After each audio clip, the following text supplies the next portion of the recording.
Thank you for staying with us. This is still Morning Spring on Western Spring Television. And in case you're just joining us, don't forget you can actually view this. We're streaming live on YouTube.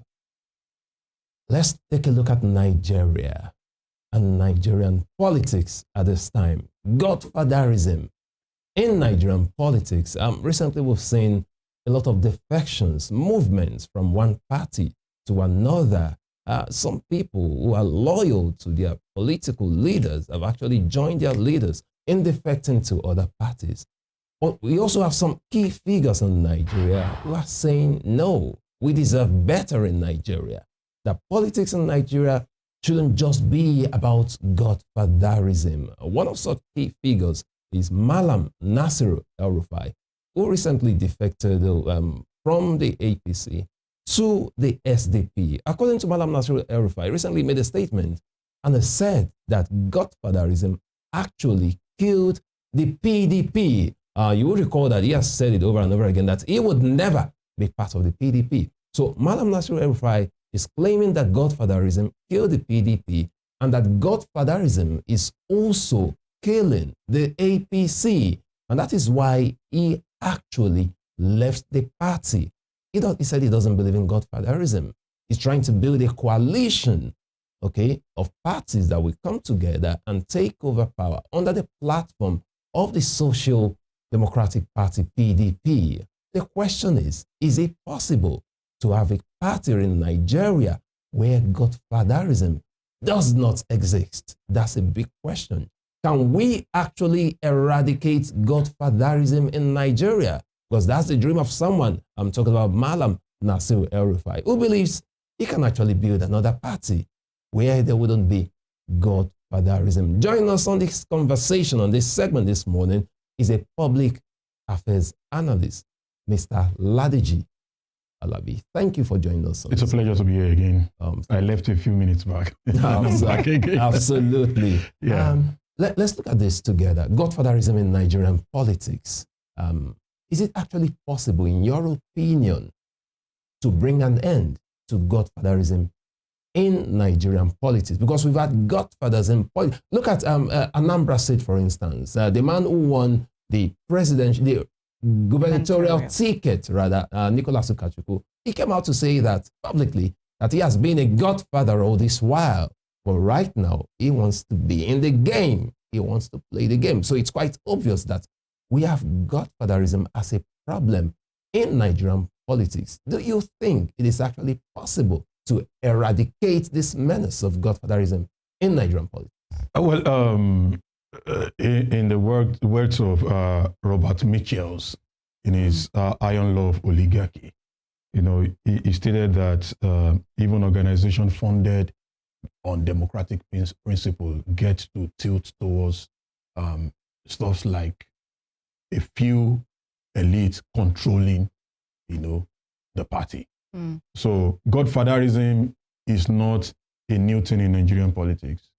It dates way back, you know, owing to the fact that a society where the practice of patron-client relationship has been. That is, people who are powerless submitting their loyalty to the ones who have the power for them to control. And who are these godfathers? They are the few individuals who walk behind the scene to push an agenda, to push some people to the limelight. Most of the time, they are the ones that spend the money for a particular candidate to become the governor, become a councillor, become a senator, even become the president. They are behind the scene. And most of the time, they influence whatever decision such a candidate makes. And most of the time also, the loyalty of the said candidate is to them and not to the people. Now, going the way of the comment of Malam Nasiru El-Rufai, PDP as a party from the inception, don't forget when PDP came into power in 1999, then with President Olusegun Obasanjo, afterwards selection of other candidates from state had influence of President Obasanjo then. A governor is not doing his bidding, remove him. the national chairman is not doing his bidding, remove him. And it happens from then till date. Don't forget, earlier on we mentioned the issue of zoning the presidential candidate of the party in the 2023 election to the southern region of Nigeria. But because of godfatherism, we want to retain power in the north. Influence, money influence. People, the majority of the party members don't have a say on who becomes the candidate of the party.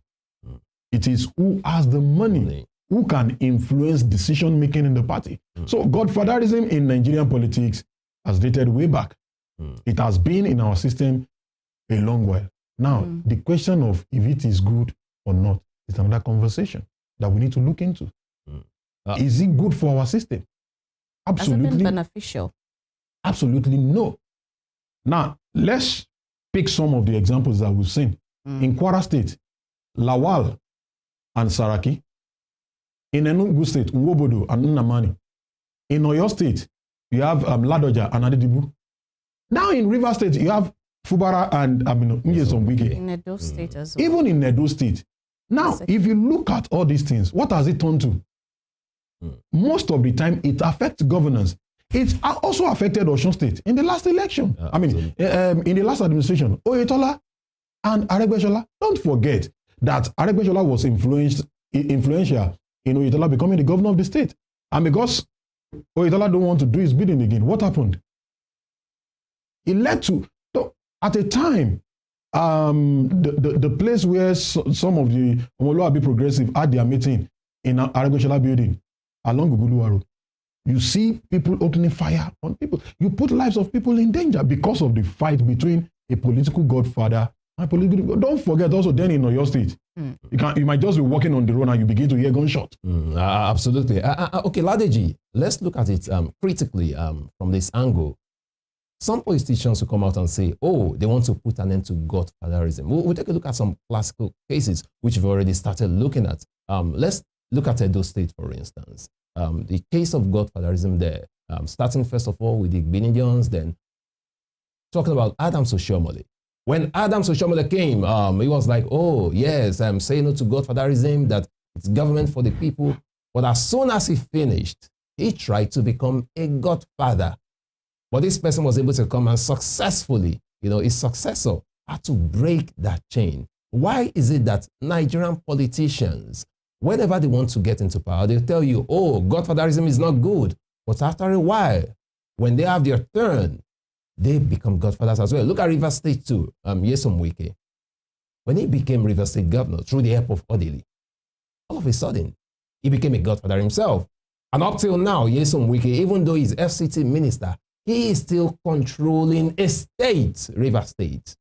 The members of the House of Assembly are still loyal to him. So what exactly is the problem? What gets into politicians who have once fought godfatherism and they themselves have become godfathers? The president of Nigeria is still the godfather of Lagos State. He ruled Lagos State for 8 years. Till today, he's still the godfather of Lagos State. And look at the trend, Mr. Ladeji, what's happening right now in Lagos State. The Speaker of the House of Assembly, Obasa, his son, is vying for a position, local government, and a candidate is stepping down for him already, trying to pave way for the son of the Speaker of the House of Assembly. So what are we talking about? Are we actually, as Nigerians, are we seriously trying to support godfatherism? Are we consciously promoting godfatherism in this nation? And if not, are we making any moves towards eradicating the phenomenon of godfatherism? Well, two things I would like to point out quickly. First thing is about the politicians. They speak with both sides of their mouth, and they are never sincere. I remember Nyesom-Wike, when he became the governor of Rivers State, he said, in fact, at the time he went to Lagos during the Ambode saga, he said, godfatherism, blah, blah, blah, is not good. Don't allow anybody to. He himself has turned out to be a godfather today. Power corrupts. Absolute power corrupts. Absolutely. So that's the problem with people like even the Erufai that is coming out to talk now. If he has the opportunity, why is he having issues with Ubasani in Kaduna State? Is it not the fact that he also wants to control him?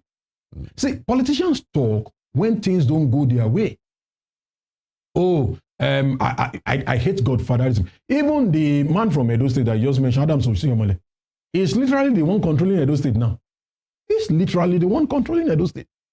Because the guy there, I don't want to use some words, but I'm not sure he knows his right from left. Adams Oshiomhole power shifted back to it has shifted. That is what politicians want to do. They want to remain in power so that they can. It is a fight of resources control.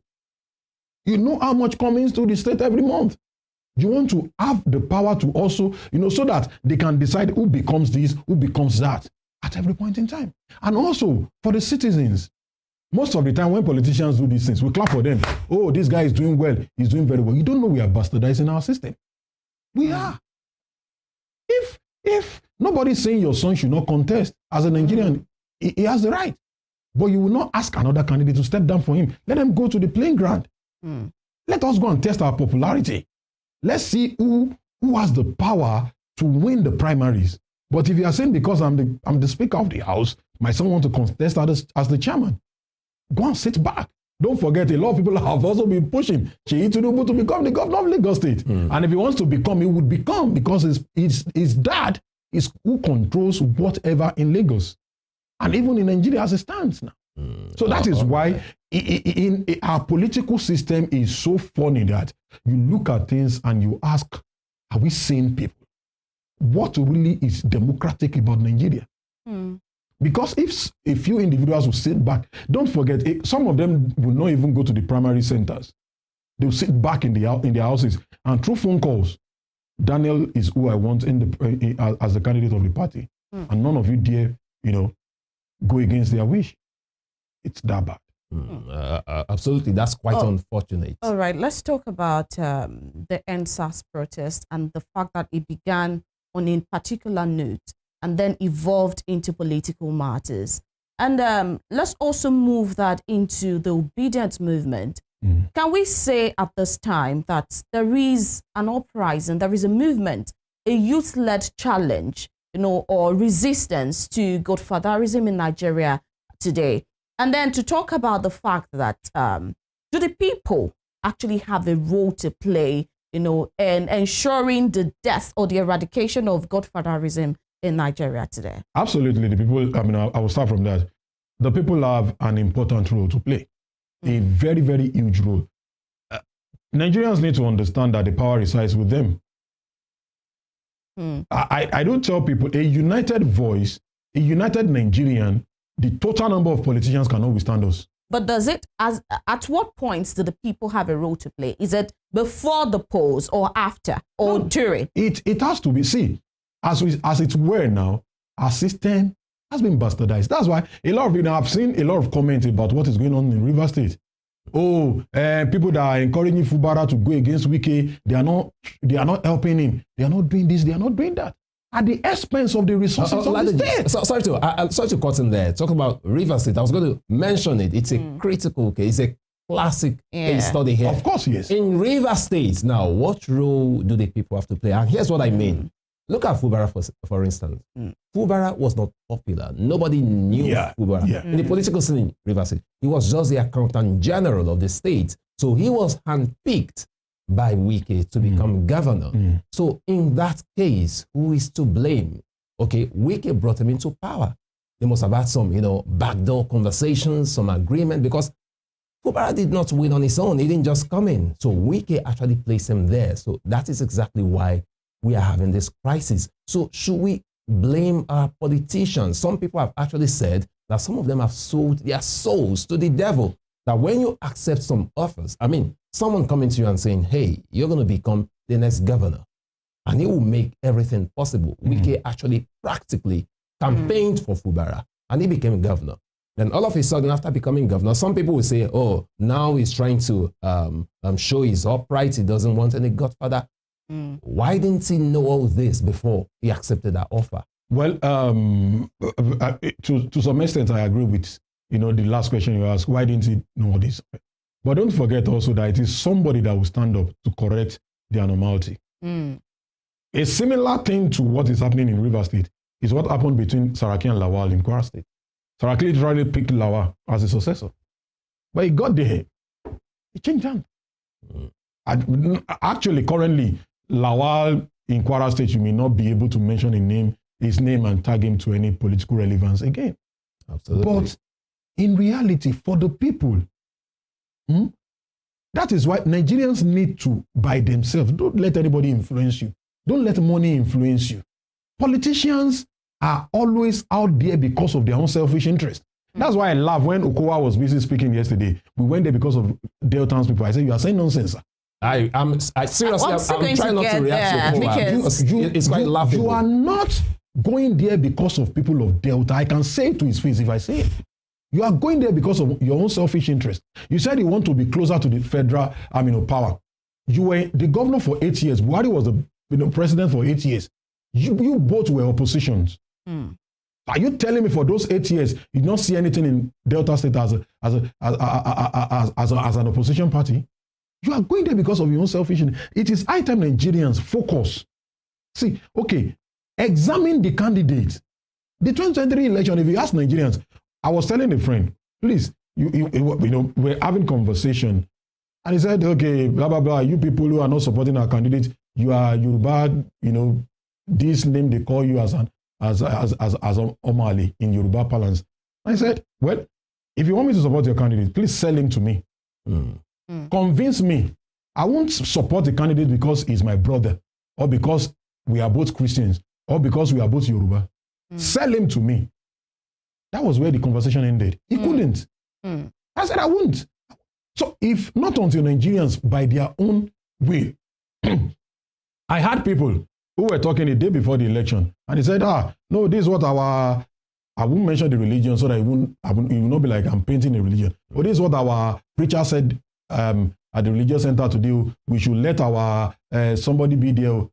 I said, the reality is, there is no market in Nigeria where Christians or Muslims buy food cheaper. Absolutely. There is no market where they say, okay, it is traditional worshippers that buy food cheaper. We all buy at the same rate. In fact, sometimes you buy higher than some people who have the money.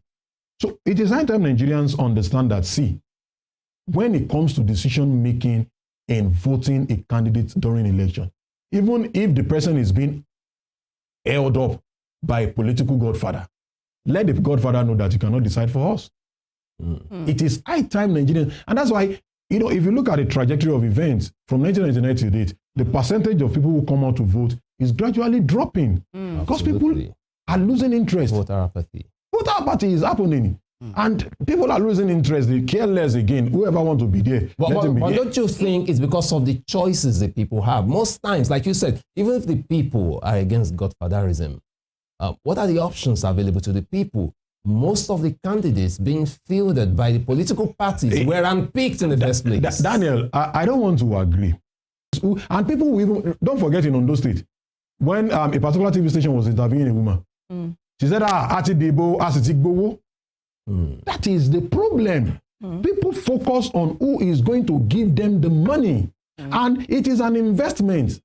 If a political godfather has invested 1 billion naira on an election, are you expecting him not to get his money back with profit?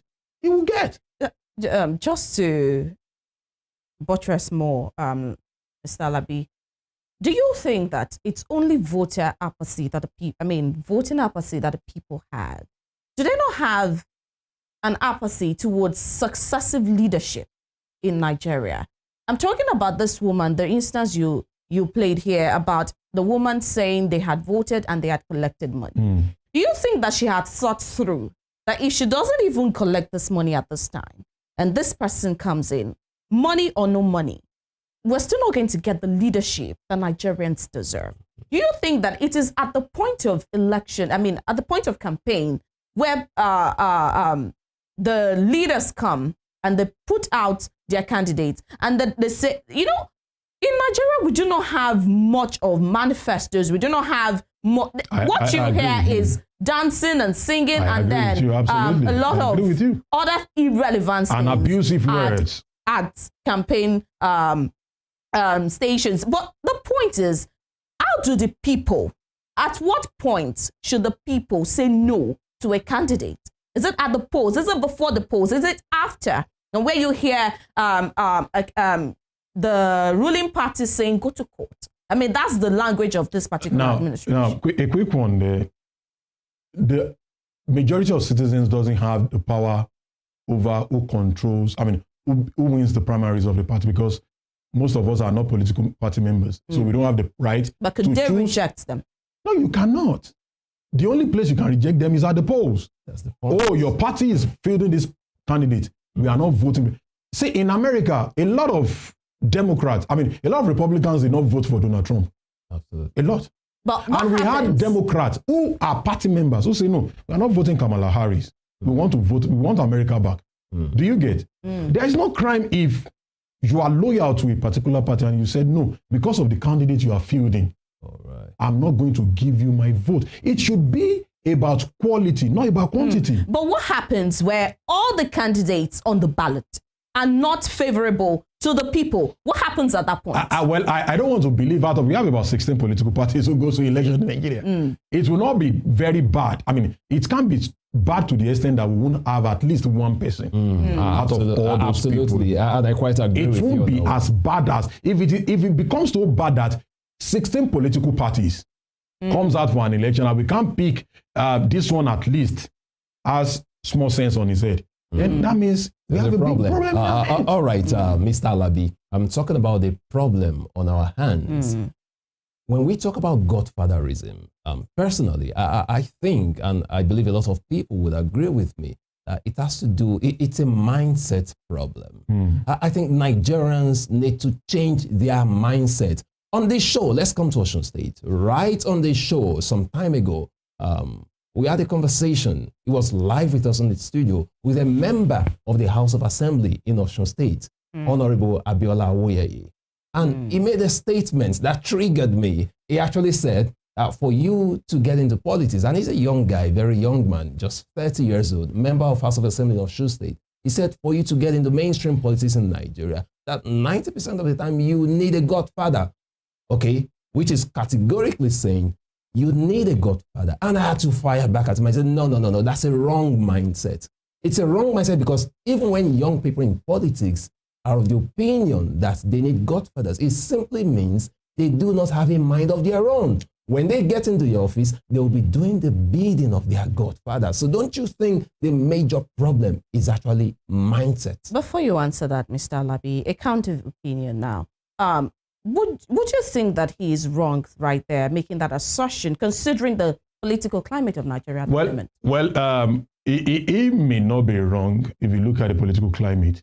What we are looking at is what is bad and how can we change it. The reality on ground is that if you want to have a voice in Nigerian politics today, you might need to go the route of having a godfather. Because he himself, do you think he even had the money to take how much do you think they take the nomination form as an honorable? Do you know how much? I know about Lagos. The two major political parties, I think their presidential tickets, form was sold for 100 million naira. Absolutely. APC. So a 30-year-old guy who is not into fraud, who is not into any serious business, where do you want him to raise that money?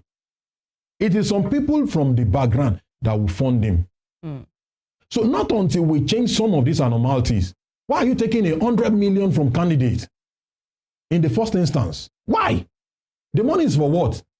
For you to print the form? Now imagine you have about 10 people who took the form. That means the party on the presidential ticket alone, you've gained 1 billion naira. Who scrutinize all these things? All right. To talk about it, how do we begin this change? Is it from the electoral? Should we have an electoral reform? Or how do we begin to drop political godfatherism? Well, we need to change a lot of things in our system. We need to build an electoral system that truly works. We need to build one that really works for us. And we have to go and learn. Don't forget, if you are a student of history, you remember the likes of Baba Awolowo.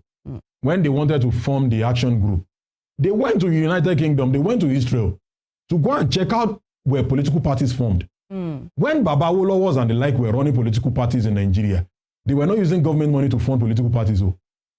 They built political parties who were running businesses. Action group had business they were doing. And those money were what they used to fund the party, not government money. What do you have today? Governors are the leaders of the party. They are the ones that fund political parties. That is why Nyesom Wike had all the powers he had. That is why he will go on television and threaten that any PDP governors that goes against him, he will put fire in their state. And the DSS will be looking at him. How will a minister threaten sitting governors who people elected, quote unquote, and you tell them you put power in their fire in their state, and nothing will happen. So we have a lot of we need to have electoral reform. We need to change a lot of things about our political processes. As a matter of fact, a lot of people have the opinion that it should not be the president who selects who the INEC chairman will be. Because if I appoint you as the chairman of a commission, aren't you going to do my bidding? What if I've given you conditions that I'm putting you there just to make sure I win this election? We need to go and learn. How are they doing it somewhere else that makes it see? I do tell people there is nowhere in the world that they have a perfect system. But there are some systems that are very close to perfect. Absolutely. The American Electoral College system is working real good for them. The United Kingdom system is working for them. Just 2 days, it wasn't not yesterday or thereabouts, that they conducted election in Canada. The results came out in less than how many hours? And we know the president. In Nigeria, they are counting the ballots in Amina. They are doing the collation in Abuja, the national collation in Abuja. Kaduna, that is less than 4 hours to Abuja, will be the result that will come late. And there's traffic on the road. No. And in 4 or 5 days, we will not be done. South Africa here, you know the impact Nigeria had on South Africa in them gaining independence. South Africa conducted an election last year. My brother, my sister, the result as they were coming in on the electronic, you were seeing it at the background. And in few days, they announced the winner. In Nigeria, 4 or 5 days. All right, Mr. You will not see the results, and they will ask you to go to court. Just to quickly go back to Rivers and then round up, still talking about the Godfatherism thing and the sole administratorship in Rivers right now. Aberration. Talking about the Constitution, you talked about the fact that the INEC chairman should not be chosen, by the president anymore. So coming now to the Constitution, do you think the Constitution of Nigeria has placed so much or too many powers in the hands of the president? Absolutely.